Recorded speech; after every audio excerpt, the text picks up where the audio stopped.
नमस्कार श्रोताओं, क्षेत्रीय समाचार एकांश के आज़ादी के अमृत महोत्सव के इस विशेष कार्यक्रम में आपके साथ मैं पंकज सनवाल खुलबे। श्रोताओं, कार्यक्रम में आगे बढ़ने से पहले आइए सुनते हैं ये संदेश।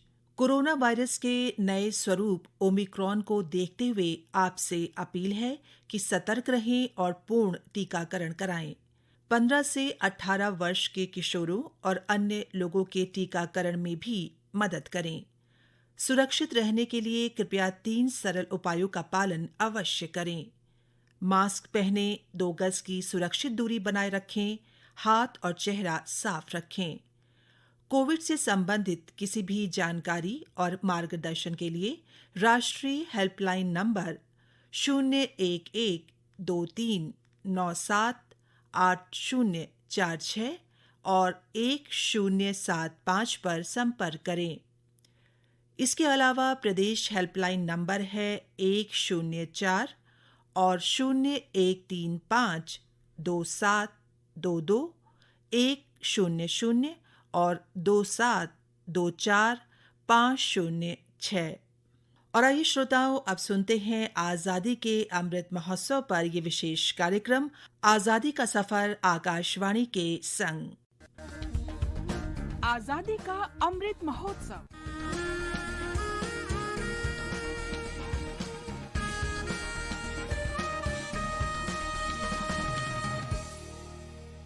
आज़ादी का सफर आकाशवाणी के साथ एक राष्ट्र का उदय। भारत का गौरवशाली स्वतंत्रता संग्राम आधुनिक विश्व के महानतम संघर्षों में से एक है। आकाशवाणी समाचार आपके लिए प्रतिदिन इस संग्राम की एक झलक लेकर आता है।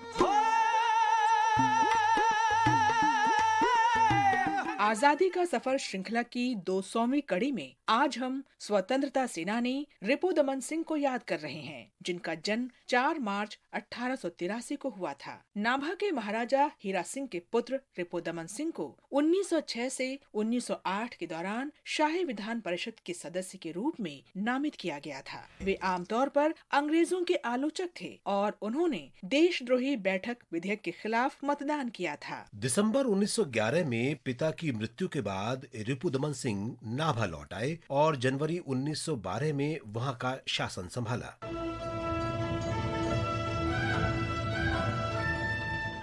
एक शासक के रूप में राजनीतिक अधिकारियों और उपराज्यपालों के साथ रिपुदमन सिंह का व्यवहार काफी उदार था। उन्होंने कांग्रेसी पुरुषोत्तम दास टंडन को मुख्यमंत्री बनाया और कांग्रेस समर्थक बैरिस्टर सर एर्डली नॉर्टन को भी नियुक्त किया। उन्होंने राजकुमारों के सम्मेलनों में संधि के अधिकारों और राजकुमारों की स्वायत्तता पर जोर दिया। रिपुदमन ने अपने क्षेत्रों में गदर से जुड़े कार्यकर्ताओं की उपस्थिति की अनदेखी की। उन्होंने बनारस हिंदू विश्वविद्यालय की स्थापना के लिए धन दिया। रिपुदमन सिंह ने राजनीति के तिलक स्कूल के एक सत्र की अध्यक्षता की और तिलक स्वराज कोष में योगदान भी दिया। उन्होंने बॉम्बे क्रॉनिकल और इंडियन डेली हेराल्ड जैसे कांग्रेस समर्थक समाचार पत्रों को वित्तीय मदद दी। उन्होंने गोपाल कृष्ण गोखले, मदन मोहन मालवीय, लाला लाजपत राय और मोतीलाल नेहरू जैसे राष्ट्रवादी नेताओं के साथ बैठकें की। पंजाब में अकाली आंदोलन के दौरान रिपुदमन सिंह ने ननकाना साहिब में अपने प्राणों की आहुति देने वालों को सम्मानित करने के लिए शहीद दिवस मनाया। हाथ जोड़ प्रणाम नालू लख वार लखवीर करे देखिए दादी खातर जिन्ना हसास लखा। रिपुदमन सिंह को नाभा के शासन से खुद को अलग करने के लिए मजबूर किया गया और बाद में उन्हें देहरादून भेज दिया गया। शिरोमणि गुरुद्वारा प्रबंधक समिति और शिरोमणि अकाली दल ने उनकी बहाली का मुद्दा उठाया और 1923 से 1925 के दौरान एक लंबा आंदोलन जैतो मोर्चा चलाया। रिपुदमन सिंह ने देहरादून से सरकार की आलोचना करना जारी रखा। भारतीय राष्ट्रीय कांग्रेस ने भी उनके समर्थन में प्रस्ताव पारित किए।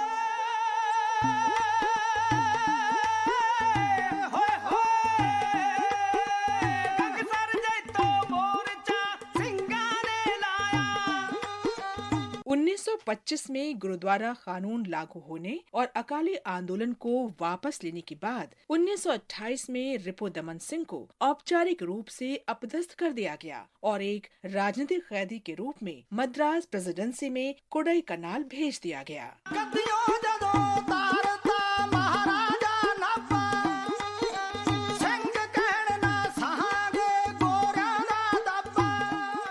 कई राष्ट्रीय नेताओं ने उनकी रिहाई के प्रयास किए, लेकिन सरकार ने उनकी नहीं सुनी। रिपु दमन सिंह कोडाईकनाल में बिल्कुल अकेले थे जब स्वतंत्रता के लिए एक लंबी और लगातार लड़ाई के बाद दिसंबर 1942 में उनकी मृत्यु हो गई। इस महान भारतीय को हमारा नमन।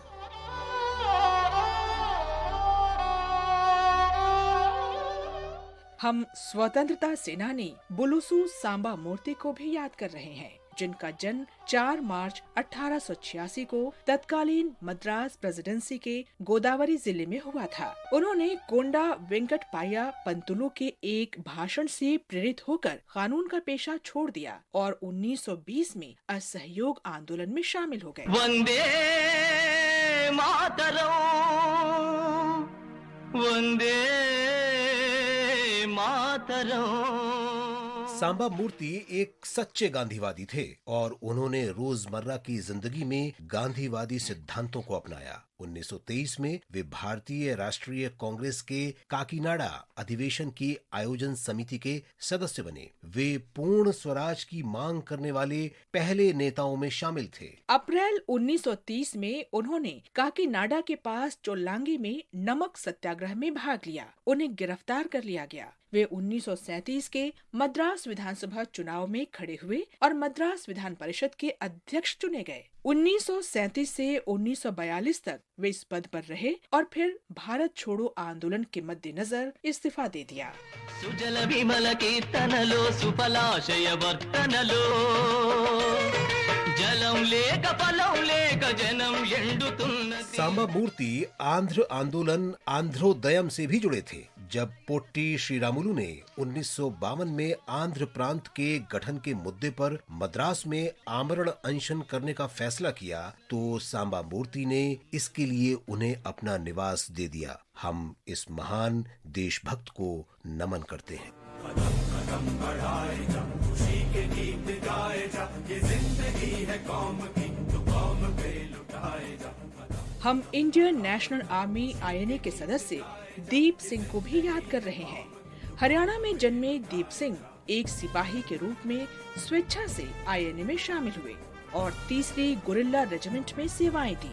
4 मार्च 1944 को बर्मा में अंग्रेजों के खिलाफ लड़ाई में भाग लेने के दौरान उनकी मृत्यु हो गई। हम इस महान शहीद को नमन करते हैं। इसके साथ ही आजादी का सफर आकाशवाणी समाचार के साथ श्रृंखला का ये अंक समाप्त हुआ।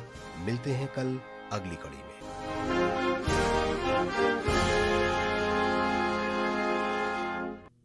अभी आप सुन रहे थे ये विशेष कार्यक्रम आजादी का सफर आकाशवाणी के संग।